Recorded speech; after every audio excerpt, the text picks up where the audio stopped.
역대상 3장 1절부터 4장 33절 말씀, 4장 9절과 10절 말씀만 읽겠습니다. 같이 합니다. 야베스는 그 형제보다 존귀한 자라. 그 어미가 이름하여 야베스라 하였으니 이는 내가 수고로이 낳았다 함이었더라. 야베스가 이스라엘 하나님께 아뢰어 가로되 원컨대 주께서 내게 복에 복을 더하사 나의 지경을 넓히시고 주의 손으로 나를 도우사 나로 환난을 벗어나 근심이 없게 하옵소서 하였더니 하나님이 그 구하는 것을 허락하셨더라. 아멘. 3장부터 4장은 새로운 어떤 그 내용의 흐름을 보여주게 됩니다. 3장은 다윗 왕의 가문 족보를 기록하는데 특이한 것이 그냥 쭉 기록해 나가는 방식이 아니라 바벨론 포로 이전과 바벨론 포로 이후로 나누어서 기록하고 있습니다. 왜냐하면 역대기가 기록된 것이 바벨론 포로에서 돌아오고 난 이후에 하나님께서 이스라엘 왕들과 백성들의 범죄함에도 불구하고 어떻게 하나님께서 하나님의 일을 언약을 이루어 가시는가에 대한 내용이잖아요.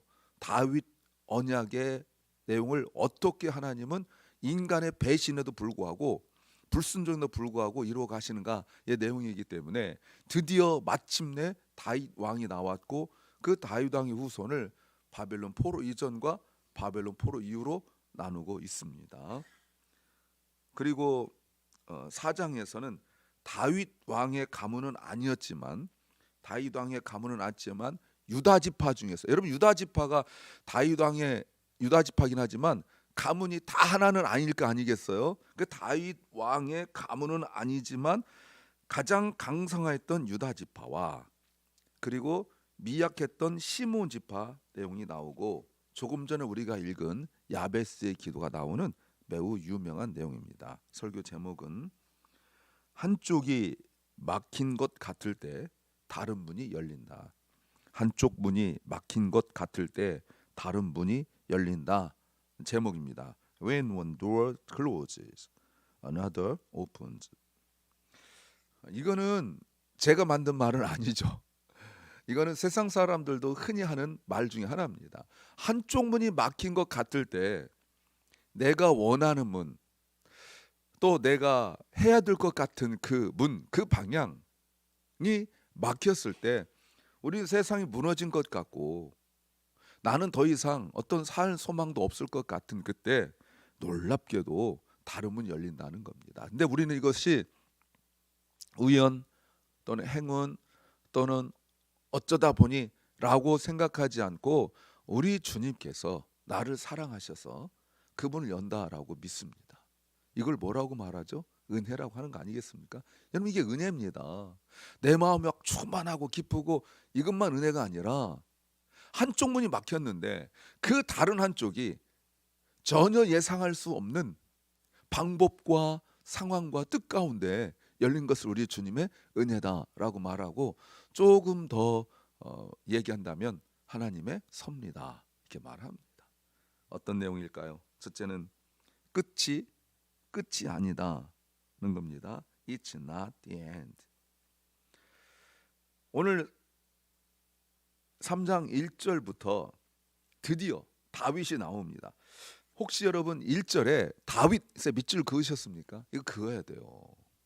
야베스 기도에만 밑줄 그지 말고 사실은 3장 1절 다윗에다가 우리는 밑줄 긋고 동그라미 치고 이래야 돼요. 왜? 요 얘기 하려고 하시는 거거든요. 역대기는 결국 요 얘기 하려고 그러시는 거예요. 그런데 다윗이 보세요 여러분. 1장 1절이 아담부터 나오기 시작했습니다. 그런데 3장 1절에서 급하게 다윗이 나와요. 왜요? 지나간 역사는 의미가 없어요. 하나님께서 약속하신 그 다윗, 빨리 다윗이 나와야 또 누가 나옵니까? 그리스도가 나오잖아요. 메시아가 나오잖아요. 그러니까 다윗을 이 길고 긴 역대기에서 3장에 딱 다윗을 넣는 거예요. 만약에 우리가 이스라엘 백성이 아니지만 이스라엘 백성들이었다면 3장 1절 그냥 안 넘어갑니다. 밑줄 긋고 동그라미 치고 감격과 감사의 눈물을 흘리게 되죠. 하나님께서 말씀하신, 약속하신, 어제 우리 내내 말씀드렸던 구속사, 구속의 역사의 핵심 인물이에요. 그러면 어떤 모습일까? 요 얘기하려고 그러는데, 역대기 내내 사실 이 얘기하려고 그러는 거거든요. 이제 다윗이 기준이 될 거 아니에요. 그럼 다윗이 딱 나왔다. 그러면 우리가 생각할 때 다윗 하면 우리가 벌써 머릿속 떠오르는 어마어마한 내용들이 많지 않습니까? 골리앗을 죽인 이야기부터 해서 엄청 많은 내용들이 나올 것 같은데 다른 사람과 똑같아요. 뭡니까? 아들 난 얘기예요. 딸 난 얘기예요. 그게 전부예요. 무슨 말씀 하려는 거예요? 어제도 사실 우리 쪽에서 보면 별 볼 일 없었던, 그렇게 역사적으로나 성경적으로 내세울 만한, 괄목할 만한, 이렇게 말하죠, 유명하지 않은 분들도 한 일이 뭐예요? 아이 난 이야기예요. 다윗은요, 그 모든 일의 언약의 중심인 다윗은요, 예수 그리스도를 다윗의 후손이라고 말하는 그 다윗은 무슨 일 했어요?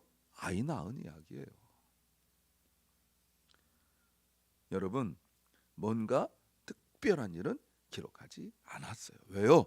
사람의 뛰어남이 아니었기 때문에 그렇습니다.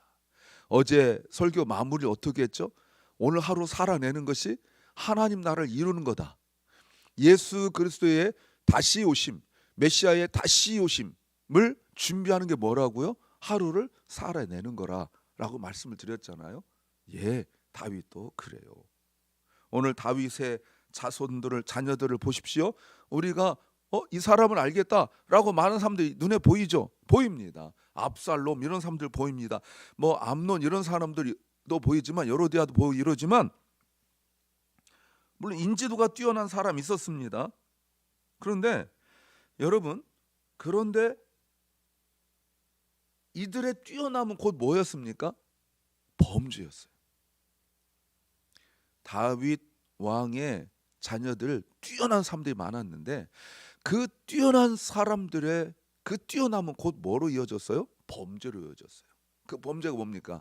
하나님께서 세우신 질서를 어기고 내가 내 힘으로 뭔가 해보려는 것. 그게 뭐였죠? 왕이 되려는 거였었어요. 하나님은 이미 솔로몬이 태어나기도 전에 솔로몬이 왕이 될 거라고 약속하셨잖아요. 근데 인간적으로 뛰어난 사람들은 그런 하나님 말씀에 귀를 기울이지 않습니다. 내가 뭔가 해봐야겠다라고 생각해서 세력을 구축하기도 하고, 또 다윗을 거역하기도 하고, 또 다른 형제를 죽이기도 하고 하면서 자기의 뛰어남을 드러내려고 했던 다윗 왕의 자녀들과 별로 내세울 것도 없고, 그러나 하나님의 역사 속에서 이루어지는 솔로몬을 비교하고 있어요. 무슨 얘기 하는지 여러분 아시겠죠? 제가 아까부터 한 얘기가 뭐예요? 인간적 뛰어남은 세상적으로 뭔가 이뤄낼 수 있는 일은 많은 것 같고, 그 사람은 뭔가 탈취하고 성취하고 그리고 얻어내는 것에 뛰어나서 세상적으로 인정받을 수 있으나, 하나님의 일은 그렇지 않다. 우리가 이것을 깨달아야 돼요. 정말 안타까운 것은 다윗의 자녀들의 악한 일들이었죠. 정말 인간적으로, 신앙적으로 하나님 앞에 너무나 안타까운 모습이었어요. 그런데 여러분, 솔로몬은 어떻습니까? 그렇게 내세울 것은 형제들 사이에서 없었어요. 여러분, 오죽하면 요압 장군이나 이런 대다수의 그 사람들이 솔로몬을 지지하지 않았어요. 우리가 성경이니까 와 솔로몬 지혜 이렇게 말하지만, 그때 당시에 다윗의 측근들, 또 많은 사람들이 그렇게 솔로몬을 지지하지 않았어요. 그러니까 별 볼 일 없었다는 뜻입니다. 그러나 하나님은 그 일을 이루어 가세요. 이걸 우리가 깨달아야 야베스 기도를 아는 거예요. 그저 무조건 아는 이름 나온다고 밑줄 그으면 안 돼요. 자, 10절부터 쭉 보시면 그 후손들이 왕이 되고 계속 왕이 되었습니다. 여러분, 10절부터 16절이 그 짧은 기간이 여러분 어느 정도 되는 줄 아세요? 이게 400여 년이에요. 바벨론 포로 이후. 그리고 17절 보세요. 사로잡혀간이라고 나와 있죠. 근데 여러분 무엇을 볼 수 있습니까? 악한 왕도 있었고 또 선한 왕도 간간히 있었습니다. 그런데 그 악한 왕들 때문에 나라가 망한 것이 아니다는 겁니다. 우리가 드라마 같은 거, 사극 같은 거 보면 뭐 정말 야 저런 것도 왕이야? 하는 사람도 있잖아요. 그러나 하나님의 구속 역사는 그럼에도 불구하고 이루어 가시는 거예요. 나라가 망한 것도 그들이 그들이 악해서 망한 것이 아니라 하나님의 구속의 섭리 속에서 하나님께서 망하게 하신 거지, 하나님께서 이 일을 이루어 가신 거지, 그들이 잘못돼서 망한 것이 결코 아니다라는 걸 깨달아야 돼요. 이게 역대기의 사관이에요. 이게 역사관입니다. 그래서 나라가 망했지만 그 끝이 아니라 하나님께서 바벨론에서 돌아오게 하신 후에 역대기를 기록하게 하신 거예요. 그렇다면 역사의 주관자, 역사의 주인은 누구십니까? 하나님이란 사실을 알게 하는 것입니다. 두 번째, 기도가 필요하다는 겁니다. I need to pray. 3장 1절에 다윗이 헤브론에서 낳은 아들들의 이름은 이러하니 라고 말하면서 이름이 나와 있고요. 그리고 4장 1절에서 보시면 유다의 아들들 나오는데 베레스와 헤스론 하고 이름이 나옵니다. 그런데 요 이름이 가만히 보면 우리에게 마태복음 1장에서 아브라함과 다윗의 족보라라고 나왔던 것과 아주 비슷하다는 걸 알 수가 있어요. 그런데 여러분 보세요. 그런데 요 내용들은 유다의 내용들은 유다 후손의 4장 1절부터 나와 있는 유다의 내용들은 이미 2장에서 다뤘어요. 여러분 우리가 읽지 않은 곳 읽어 보셔야 돼요. 이미 2장에서 다룬 내용이에요. 그리고 2장에서뿐만 아니라 3장에서 다윗의 후손을 쭉 이야기했어요. 다윗이 나왔고 다윗의 아들들의 이름이 나오면서 다윗의 후손이 3장에서 다 나왔어요. 그리고 심지어 여러분 심지어 보세요. 3장 19절에서는 스룹바벨부터 이야기 나와서, 스룹바벨은 우리가 익숙하죠. 학계에서 나왔잖아요. 학계에서. 그래서 스룹바벨부터 시작하여서 포로 전과 포로 이후까지 다 나왔어요. 그런데 새삼스럽게 유다 지파를 또 이야기해요. 새삼스럽게. 왜요? 왜 그랬을까요?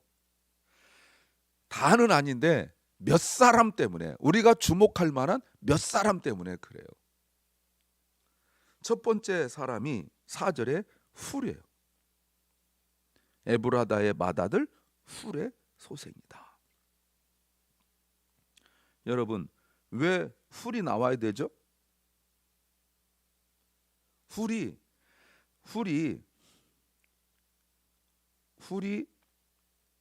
도시를 건설했는데 그 도시를 자신의 아들의 이름을 따서 4절에서 뭐라고요? 베들레헴이라고 졌어요. 예수님이 탄생하시고 다윗의 고향인 베들레헴.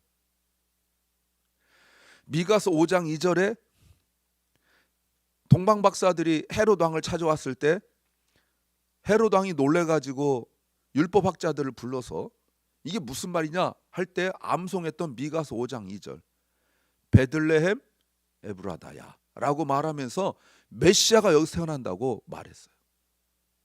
그래서 후를 기록한 거예요.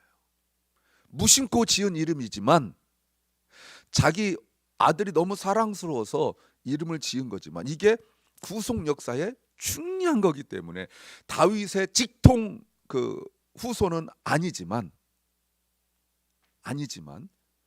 다윗의 직통 선조도 아니지만 이름을 베들레헴으로 지었기 때문에 예수님의 직계 조상은 아니지만 기록한 거예요. 또 하나 우리가 읽었던 9절 10절 야베스예요. 이것만 가지고도 설교 몇 번 할 수 있죠. 야베스란 이름은 고통이란 뜻이라고 알고 있고요. 그 어머니가 아이를 낳을 때 그 고통 산고라 하잖아요. 너무 힘들어서 야베스다라고 지었어요. 그런데 그 이름대로 살지 않았다는 거예요. 뭐 했다고요? 기도했다는 거예요. 기도했더니 하나님께서 그 이름대로 살지 않고 그의 기도대로 살았다는 거예요. 그의 기도가 뭐였습니까? 주님, 내 이름이 왜 이렇습니까? 이름 바꿔주세요. 왜 어머니는 부모는 이름을 이런 식으로 지었습니까? 원망스럽습니다. 자기 인생을 원망하거나 부모를 원망하고 살지 않았다는 거예요. 무슨 말이에요? 주어진 환경에 원망하고 살지 않았고 뭐 하며 살았다고요? 기도하며 살았더니 하나님께서 그 기도대로 역사하셔서 그 지경을 넓혀 주셨다. 그리고 어떤 기도했다고요? 어떤 기도했어요, 여러분? 고난을 막아주세요. 나로 환난에서 벗어나 근심이 없게 하옵소서라고 했더니 하나님이 그 구하는 것을 허락하셨더라. 자, 그렇다면 이스라엘 백성들에게 없는 것이 무엇입니까? 지금까지 오면서 기도가 없었던 거예요. 하나님의 축복과 은혜를 누렸지만 기도는 없었어요. 근데 여러분 2장 55절에 보면 야베스에 거한 서기관족 속이라고 말하면서 사실은 야베스가 이미 나왔어요. 이미 나왔었어요. 그때는 언급하지 않았어요. 근데 여기서 다시 한번 하나님께서 야베스를 기록할 때 무엇 때문에 기록하신 거예요? 기도 때문에 기록하신 거예요. 그리고 13절에 보시면 온리엘 때문에 그렇습니다. 갈렙을 도와서 정복 전쟁했던 이스라엘 최초의 사사. 대단하죠. 모세, 여호수아 그리고 온리엘이에요. 이스라엘 최초의 사사가 이방인 출신이에요. 여호수아를 잇는 최초의 사사가 이방인 출신이에요. 엄청난 일입니다. 또 15절에 갈렙, 이분이 이제 우리가 알고 있는 갈렙이에요. 이방인 출신이죠. 이방인 출신이기 때문에 아마 이방인 사위를 얻는 일에 그렇게 거리낌이 없었던 것 같아요. 라합이 이방인 여자이기 때문에 며느리 롯을 얻는데 거리낌이 없었던 것처럼 말이죠. 이런 몇 사람 때문에 하나님은 이걸 기록하신 거예요. 그 핵심이 뭐예요? 기도라는 것입니다. 주어진 대로 살지 않았어요. 세 번째는 한쪽만 보지 마라는 겁니다. Don't look at only one side. 24절부터 보시면 4장 24절 시몬이 나옵니다. 시몬 자손. 그런데 시몬 자손은 27절에서 보시면 유다 자손처럼 번성하지 못했다라고 말합니다. 비교하고 있는 거죠. 유다 자손은 번성했는데 시몬 자손들은 번성하지 못했어요. 큰 축복을 받지 못했어요. 근데 왜 그렇습니까? 여러분 왜 그럴까요? 왜냐하면 단 한 가지 사건 때문에 그래요. 사사기 1장 3절과 17절에서 여호수아가 죽고 난 이후에 정복 전쟁을 일으킬 때 하나님께서 유다 지파가 가라라고 말씀하셨습니다. 누가 올라갈까요? 할 때 유다 지파가 가라라고 말할 때 유다 지파가 믿음이 없었어요. 그래서 누가 우리랑 갈까라고 말할 때 여러분 다른 지파들이 강력한 지파가 많았거든요. 근데 제일 연약한 시몬 지파가 우리가 갈게 하고 손들었어요. 하나님 그게 고마우신 거예요. 사실 유다 지파에 비하면 맨날 제 표현들이 염소 똥만큼밖에 없어요. 비교가 안 되는 거예요. 여러분 그게 무슨 힘이 되겠습니까? 다른 지파들, 강력한 지파들은 꼼짝도 안 했어요. 이게 사사기 전체 이야기예요.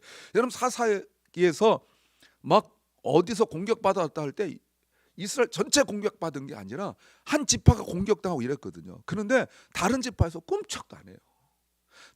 자기 지파가 공격당하면 분노를 터뜨리고 막 이러면서 다른 지파 형제잖아요. 다른 형제가 고통당하는데 쳐다도 안 봐요.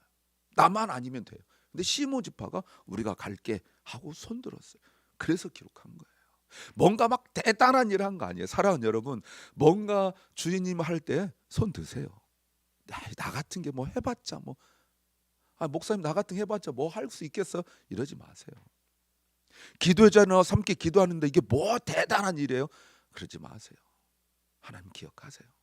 시몬 지파는요, 싸움을 잘하고 뭔가 어마어마하게 해서가 아니라 손 들었을 뿐이에요. 그랬더니 하나님께서 인정하시는 거예요. 나중에 31절에서 보시면 유다 지파에게 귀속되고 있어요. 여러분, 이들이 가서 물론 뛰어난 사람이 있었습니다.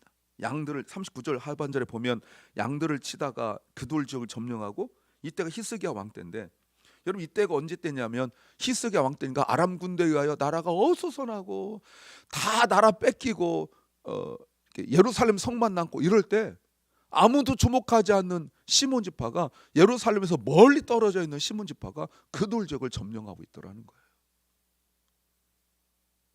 한쪽만 보지 말라는 겁니다. 맨날 이것 보고 죽겠다 하지 말라는 거예요. 다른 쪽도 하나님께서 의외의 사람을 통하여 일어나고 있는 일을 보시라는 겁니다. 결국 그 사람이 나를 도와요. 사랑하는 여러분, 한쪽 문이 막힌 것 같지만 한쪽도 다른 쪽에서 하나님께서 일을 하고 계시는데, 그 사람들이 기도하는 사람이요, 작은 힘이지만 하겠다고 손든 사람이에요. 내가 맨날 주인공이 될 수 있겠습니까? 주인공 아니더라도 조연이라도 성실하십시오. 하나님 기억하십니다. 기도합니다. 주님, 한쪽 문이 막혔을 때에 절망하지 않고 또 다른 쪽 문도 하나님께서 여시는 것을 보게 하시고, 또 나의 힘이 미약하고 가진 능력도 없고 은사도 없지만 기도하게 하시고, 또 작은 힘이라도 작은 물질이라도 돕겠다고 손들고 헌신하게 하여 주시옵소서. 사랑하는 박원식 집사님, 주께서 치유하시고 회복시키시고, 사랑하는 결란 주께서 붙잡아 주시고 힘 주시고, 우리 자녀들과 또 주님의 교회를 붙잡아 주시옵소서. 연약한 중에 있는 사랑하는 성도들을 기억합니다. 주님 치유하시고 온전케 하셔서 더 주님 잘 섬기게 하시고, 하나님 또 간구합니다. 한국 대통령 선거를 마치고 지금 개표 중인데 하나님 선하신 뜻이 이루어질 수 있도록 은혜 베풀어 주옵소서. 오늘 하루를 우리에게 주신 주님 감사의 하루, 또 다른 쪽 문을 여신 것을 경험한 하루, 감사하며 찬양하며 기뻐하며 그 발걸음을 내딛는 하루 되게 하옵소서. 예수님 이름으로 기도하옵나이다. 아멘. 하늘에 계신 우리 아버지여, 이름이 거룩히 여김을 받으시오며 나라 임하옵시며 뜻이 하늘에서 이룬 것 같이 땅에서도 이루어지이다. 오늘날 우리에게 일용할 양식을 주옵시고, 우리가 우리에게 죄 지은 자를 사하여 준 것 같이 우리 죄를 사하여 주옵시고, 우리를 시험에 들게 하지 마옵시고 다만 악에서 구하옵소서. 대개 나라와 권세와 영광이 아버지께 영원히 싸움나이다. 아멘.